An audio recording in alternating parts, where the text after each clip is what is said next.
The letter, revealed by The Times tonight, urged Theresa May to stick to the Brexit ideals outlined in her rousing Lancaster House speech 1 year ago.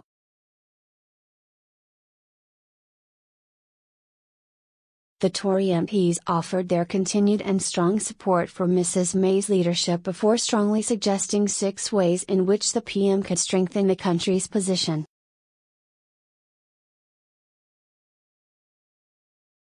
The letter was written by former Remainer John Penrose and signed by another 61 MPs, including hardline Brexiteer Mr Rees-Mogg, former cabinet member Priti Patel and former party leader Ian Duncan Smith.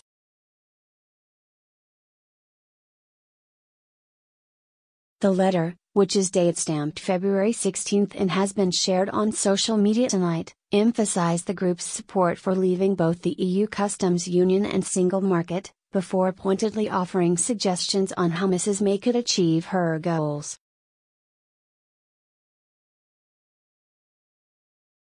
It suggested, taking control of our tariff schedules at the WTO. EU government may need to change these significantly and must have power to do so without signify by the EU 27.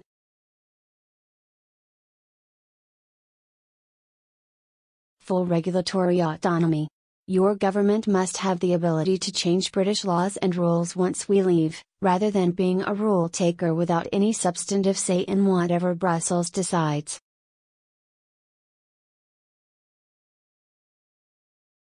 Brexit negotiations must dovetail into a global trade strategy.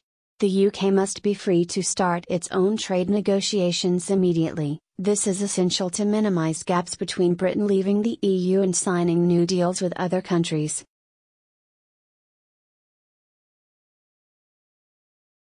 The UK should negotiate as an equal partner.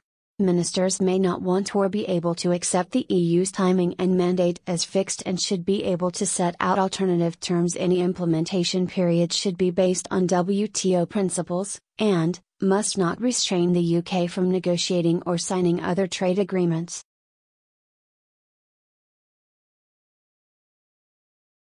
The letter concluded with another declaration of support for the Prime Minister. It said, "Famously, you said that you wanted to make a success of Brexit.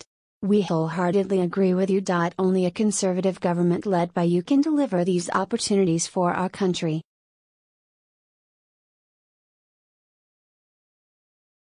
One Tory MP responded with fury to the letter. Stephen Hammond, who supported Remain, told The Times the PM must not be constrained in the upcoming negotiations.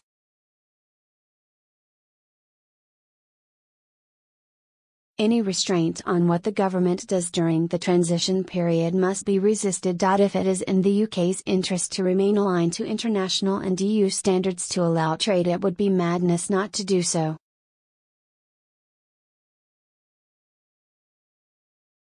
Related articles. Mogg for PM, backbench Brexiteers chances rocket. Ireland may miss out. MEP fears rest of EU will gain more power. German MEP says Brexit will be catastrophic in bizarre rant.